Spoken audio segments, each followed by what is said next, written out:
Assalamualaikum warahmatullahi wabarakatuh. Acceleration of a fluid particle. একটা প্রবাহী কণার জন্য ত্বরণ। তো একটা প্রবাহী কণার জন্য অ্যাক্সেলারেশন কেমন হবে? তো আমি একটা ফ্লুইড পার্টিকল ধরে নিচ্ছি এই পয়েন্টে pxy পয়েন্টে t সময়ে একটা ফ্লুইড পার্টিকল আমরা ধরে নিলাম। একটা ফ্লুইড পার্টিকল আমরা ধরে নিলাম পি পয়েন্টে টি সময়ে মুভ করতেছে, এখানে মুভ করতেছে, মুভ মানে পি থেকে কিউর দিকে যাচ্ছে। তো যখন পি থেকে কিউর দিকে ধাবিত হচ্ছে তখন কিউ পয়েন্টে পি পয়েন্টে যদি টি সময়ে যদি একটা ফ্লুইড পার্টিকল যদি মুভ করে তাহলে কিউ পয়েন্টে এসে ওইটা টি প্লাস ডেল টি সময়ে ওর পজিশন হয়ে যাবে Q vector is equal to x plus del x, y plus del y, z plus del z. তার মানে হচ্ছে এই পজিশনটা হয়ে যাবে, এখান থেকে এখানে মুভ করেছে। তার মানে হচ্ছে পি এক্স ওয়াই জেড থেকে Q x plus del x, del y, y plus del y, z plus del জেডে টি প্লাস ডেল টি সময়ে মুভ করেছে। ঠিক আছে? তো এখন এই পি পয়েন্টে যখন ছিল তখন ওই ফ্লুইড পার্টিকলের ফ্লুইড ভেলোসিটি ছিল q vector is equal to u v ডাব্লিউ। আর যখন কিউ পয়েন্টে যখন টি প্লাস ডেল টি সময়ে পৌঁছেছে তখন আমাদের ওই ফ্লুইড পার্টিকলটার ফ্লুইড ভেলোসিটি হয়ে গেল কিউ প্লাস ডেল কিউ। তো এখন আমরা ওই ডেল কিউর ভ্যালুটা কী পাবো? ওই ডেল কিউটা আমরা কী পাবো? তাহলে এইখানে যে ডেল কিউটা দেখতেছি এই ডেল কিউটাকে আমরা এইভাবে টোটাল ডিফারেন্সিয়েশন আকারে লিখতে পারি। Del Q vector is equal to curly Q vector divided by curly x, এদিকে ডেল এক্স। তারপর হচ্ছে curly Q divided by curly y, del y, curly Q divided by del z, curly z del z. তারপর হচ্ছে একটা সময় function আসবে curly Q divided by del t ওই t, টি vector. তার মানে হচ্ছে আমাদের এটা মনে রাখতে হবে, যখন আমাদের একটা ফ্লুইড পার্টিকল পি থেকে কিউ পজিশনে যখন মুভ করবে, কিউর দিকে যখন মুভ করবে তখন আমাদের যে ফ্লুইড ভেলোসিটি এই ডেল কিউ পরিমাণ বৃদ্ধি পেল ওইটার পরিমাণটা হচ্ছে এইটা, del Q vector is equal to curly Q vector divided by curly x del x plus curly Q vector divided by curly y del y, curly Q vector divided by curly z del Z. আর একটা extra operator আসবে curly Q vector divided by del t, curly t del t. এটা এখন উভয় দিকে আমরা del T দিয়ে ভাগ দিয়ে দেবো। আমি এটা করার পর উভয় দিকে ডেল টি দিয়ে ভাগ দিয়ে দেবো। এইদিকেও del t, del x by del t, del y by del t, del z by del t, del t by del t মানে 1। তো কেন করলাম? তো আমরা এই ডেল টি দিয়ে যখন ভাগ করবো এটা পাবো, অবশ্যই 2 নং ইকুয়েশন পাবো। তো আমরা যখন এখন এই del Q by del t, এখানে ডেল তো অনেক ছোটো ক্ষুদ্র না, তাহলে আমরা যখন এখানে ডেল টি টেন্স টু 0 বসাবো, আমরা যখন ডেল টি টেন্স টু 0 বসাবো তখন এই ডেল টি টেন্স টু 0 বসাবো, ডেল টি টেন্স টু এখানে 0 বসাবো, ডেল টি টেন্স টু এখানে 0 বসাবো, এই তো এখানেও 0 বসাবো, তখন আমাদের কি হয়ে যাবে? তখন আমাদের এই ডেল অপারেটরগুলো এখানে, এই ডেল অপারেটরগুলো এখানে ডিতে পরিণত হয়ে যাবে, তাহলে আমাদের ডিতে কনভার্ট হয়ে যাবে। এভাবেও লিখে ক্যাপিটাল ডি অথবা স্মল ডি। তো এটাকে আমরা চাইলে ভেক্টর লিখতে পারি কি, কারণ হচ্ছে সময়ের সাথে সাথে ব্যাগের পরিবর্তনটাই হচ্ছে আমাদের অ্যাক্সিলারেশন, তাই না? সময়ের সাথে সাথে ব্যাগের পরিবর্তনটাই হচ্ছে অ্যাক্সিলারেশন। আর হচ্ছে এখানে যখন আমরা ডেল টি টেন্স টু 0 বসাবো তখন আমাদের ডিএক্স ডিভাইডেড বাই ডিটি, তার মানে ব্যাগ। তো এক্স অক্ষের দিকে ভেলোসিটি ইউ, ওয়াই অক্ষের দিকে ভেলোসিটি সময়ের সাথে সাথে বি, আর জেড অক্ষের দিকে ভেলোসিটি সময়ের সাথে সাথে ডাব্লিউ। ওকে, তো আমরা ডেল টি বসিয়ে দিলে এগুলো ডিতে কনভার্ট হয়ে যাবে, আর এক্স এর দিকে ইউ, ওয়াই এর দিকে বি, জেড এর দিকে ডাব্লিউ। ওকে, তো আমরা এইগুলো এখানে বসিয়ে দিই, তাহলে এখানে কি হবে? A vector. এখানে কি হবে? আমাদের u del Q vector divided by del x, আর হচ্ছে এখানে v del q divided by del y, এখানে কি হবে? ডাব্লিউ del q divided by del Z, আর এটা বরাবর ঠিক থাকবে, বা এটাকে প্রথমেও লিখতে পারবো। এই যে এটা হচ্ছে আমাদের আনসার, এটাই হচ্ছে আমাদের আনসার। তো অঙ্ক করার সময় আমাদের এই জিনিসটা লাগবে।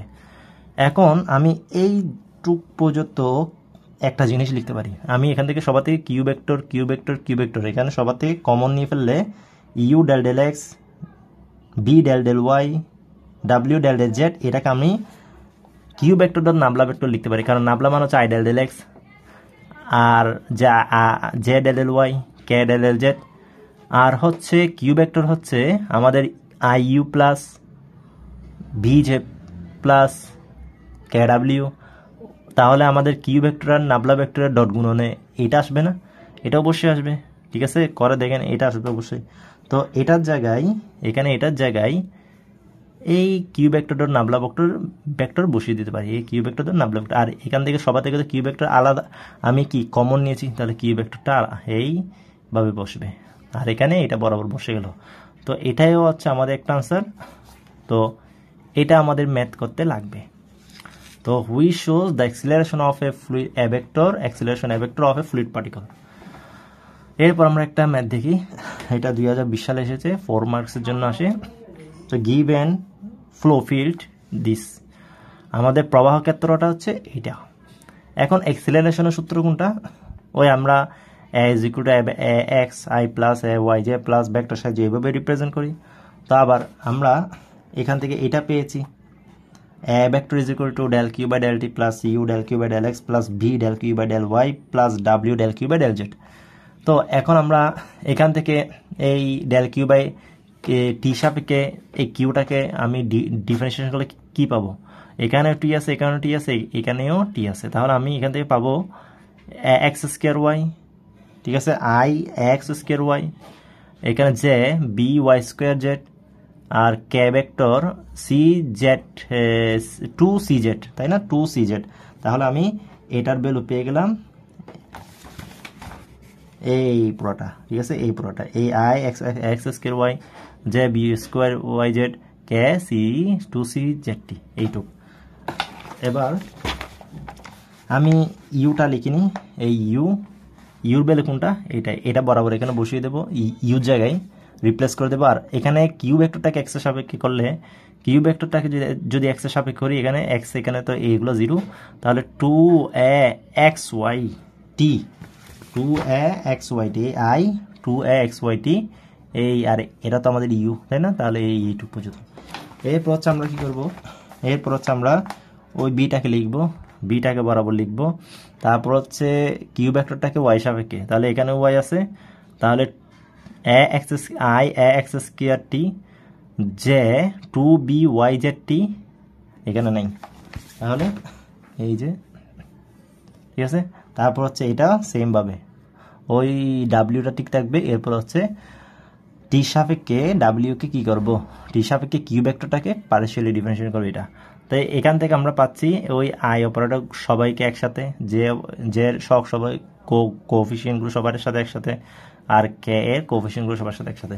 তো এখান থেকে আমরা অ্যাক্সিলারেশনের কম্পোনেন্ট এক্স আই ওয়াই এজেন্ট না, তো এটা হচ্ছে আমাদের এক্স, ওই আই এর কম্পোনেন্ট, ওই আই এর সহগ, জে এর সহগ এটা, কে এর সহগ এটা না, তো এটা এক্স, এটা ওয়াই, এটা এজেন্ট, শেষ।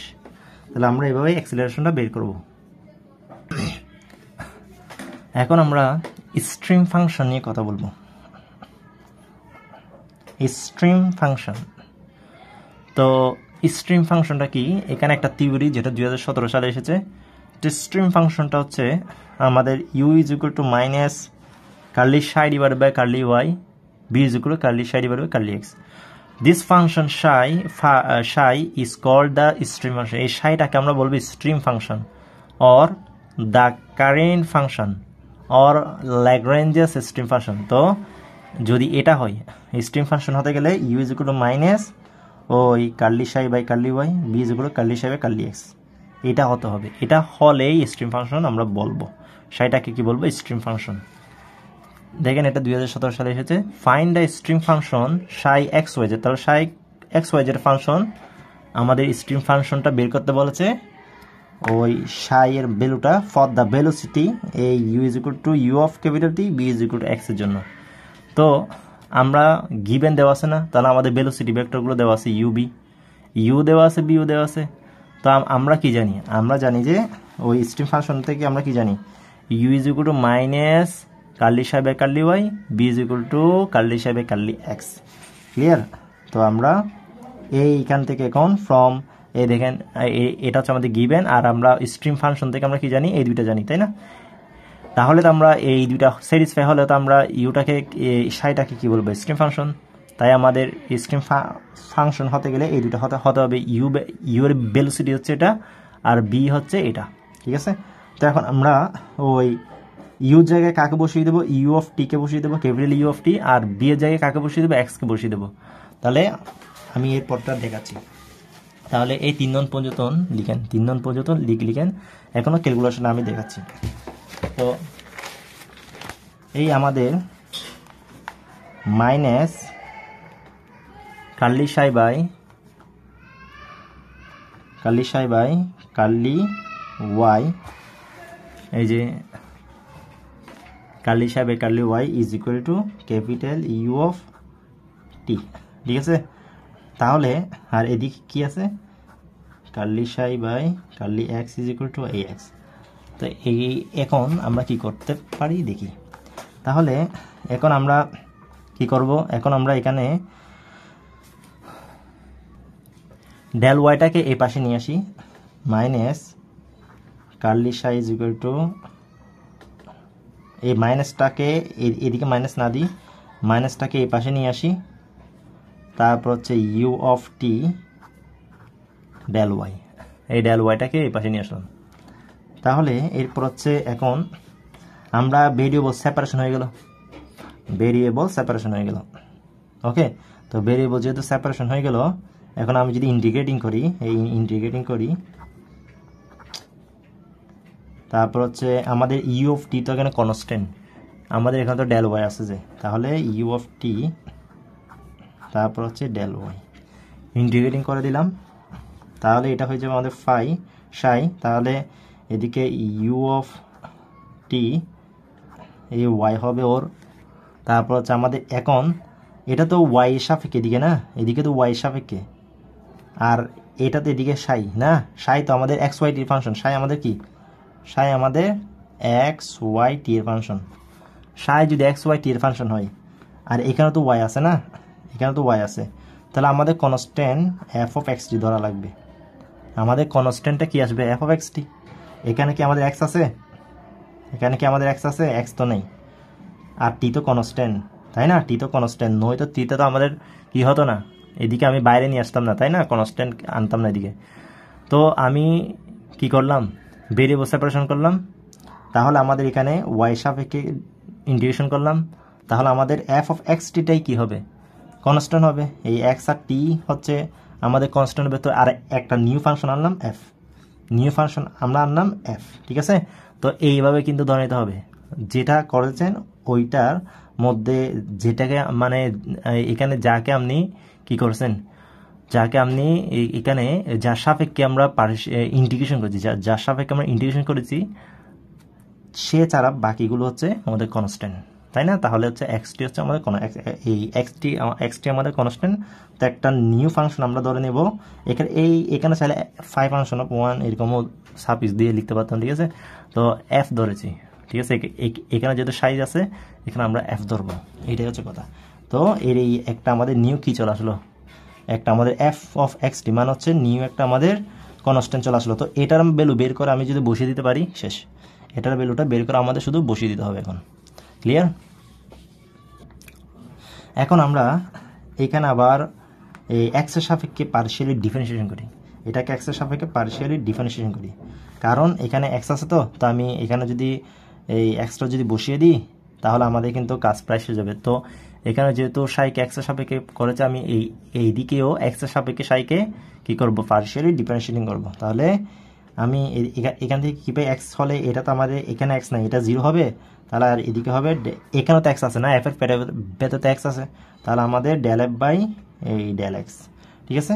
Del F by del X. এখন আমরা এখানে কি করতে পারি, তাহলে আমরা এখানে এটা মানে হচ্ছে আমাদের কি এক্স না, এই তো আমি এক্সের সাপেক্ষে করেছি, তাই না? আমি এই জন্যই তো এক্সের সাপেক্ষে কি করেছি আমি, আমার থেকে কিন্তু এটা বের করতে হবে, যে এটা বের করে এই 1 ননে যদি বসিয়ে দিই আমাদের কাজ শেষ। এটা বের করে 1 ননে যদি বসিয়ে দিই কাজ শেষ। তো আমি ওই কারণে যেহেতু এদিকে আমাদের ও সমান এক্স আছে, তাহলে এক্সের সাপেক্ষে সাইকে যদি পার্সিয়ালি ডিফারেন্সিয়েট করতে পারি, এরপর যদি এক্সটা বসিয়ে দিই আমাদের কিন্তু প্রায় কাজ শেষ। তাহলে আমি এটাকে বাম দিকে লিখলাম, আর ওর মান কত এক্স ডান দিকে লিখলাম। তো এখন আমি যদি ভেরিয়েবল সেপারেশন করি, তো del F is equal to X del X, তাই না? এখন আমি ইন্টিগ্রেশন করে দিতে পারি না? ইন্টিগ্রেশন করে দিতে পারি। তাহলে আমাদের এখানে এই এফ এখন চলে আসবে না, এই এফ কার ফাংশন, এক্স টির ফাংশন না, তাহলে এফ অফ এক্স টি হবে, তাই না? এটা তো আমাদের ডেল, তাহলে f of x t, f আর কি, তাই না? তাহলে ইজ ইকুয়াল টু এটা এক্স স্কোয়ার ডিভাইডেড বাই 2। এখন যেহেতু আমি এক্সের সাপেক্ষে করলাম, তাহলে আমাদের কি হবে, শুধু ওয়াই ফাংশন টি, তাহলে আমাদের টি হচ্ছে আমাদের, আর এখানে এফ তো আমাদের এক্স টির ফাংশন, তাই না? এক্স টির ফাংশন, তো আমাদের এখানে এফ অফ এক্স টির ফাংশন। তো এখন এখানে এক্স টি আছে, তাই না? তো আগে ছিল সাইয়ের মধ্যে আমাদের এক্স ওয়াইটি ছিল, তার মধ্যে ওয়াই তো আমরা ওয়াই সাপেক্ষে তো আমরা ইন্টিগ্রেশন করলাম, যার কারণে এক্স টি আমাদের কি হয়েছিল, কনস্ট্যান্ট হয়েছিল। এখন তো আমাদের এক্স টি আছে না, তো এখন তো এক্স এর সাপেক্ষে করলাম, তাহলে আমাদের শুধুমাত্র কে থাকবে, টি থাকবে, ঠিক আছে? শুধুমাত্র আর কে থাকবে, টি থাকবে, তাহলে এফ অফ টি, ক্লিয়ার? তো আমাদের টি ফাংশনটাই আছে, আর আমাদের আর টি ফাংশনটাই আছে। তো এখন এই এফ অফ এক্স টি মান পেয়ে গেলাম, এখানে 1 ননে যদি বসিয়ে দিই, 1 ননে আমরা বসিয়ে দিচ্ছি, তাহলে সাই ফাংশনটা আমাদের চলে আসছে না, সাই হচ্ছে এক্স ওয়াই টি এর ফাংশন। তাহলে আমাদের কি হবে, এই আমাদের হবে এখানে এফ অফ টি এর ভ্যালু হচ্ছে না, এই তো এফ অফ এক্স টি এ তো ওর ভ্যালু হচ্ছে এই পুরোটা, তাহলে এক্স স্কোয়ার বাই 2, তাই না? আচ্ছা আগে ওকে লিখি, minus U of T Y, তারপর হচ্ছে ওর ভ্যালু কোনটা, এই পুরোটা, প্লাস তারপর হচ্ছে x square by 2 plus f of t. এটা হচ্ছে আমাদের স্ট্রিম ফাংশন, এটা হচ্ছে আমাদের রিকোয়ার্ড স্ট্রিম ফাংশন। তার মানে হচ্ছে which is the required stream function. তো আমাদেরকে যে স্ট্রিম ফাংশনটা বের করতে বলছে সেটা হচ্ছে এটা। তো খেয়াল করতে হবে এখানে, তো এটা হচ্ছে আমরা যেহেতু সাইটা এক্স ওয়াই টি ফাংশন, যেহেতু ওয়াই সাপেক্ষে ইন্টিগ্রেশন করলাম এক্স টি হবে, আবার যেহেতু আমি এক্স এর সাপেক্ষে এখানে ইন্টিগ্রেশন করলাম, আবার এফ তো এক্স টির ফাংশন, তাহলে আমাদের এক্স এর সাপেক্ষে করে ফেললাম আর তাকে টি, তাহলে এফ অফ টি, তাহলে ওই এফ অফ এক্স টির জায়গায় একে যদি বসিয়ে দিই আমাদের স্ট্রিম ফাংশনটা চলে আসছে। এটা হচ্ছে আমাদের রিকোয়ার্ড স্ট্রিম ফাংশন। তো আমাদের এটা 2017 সালে আসছে। তাহলে আমাদের এই অধ্যায়টা ম্যাবি শেষ। তাহলে আমরা নেক্সট যে অধ্যায়টা আছে ওইটা নিয়ে কথা বলবো। সে পর্যন্ত ভালো থাকবেন, সুস্থ থাকবেন, আল্লাহ হাফেজ।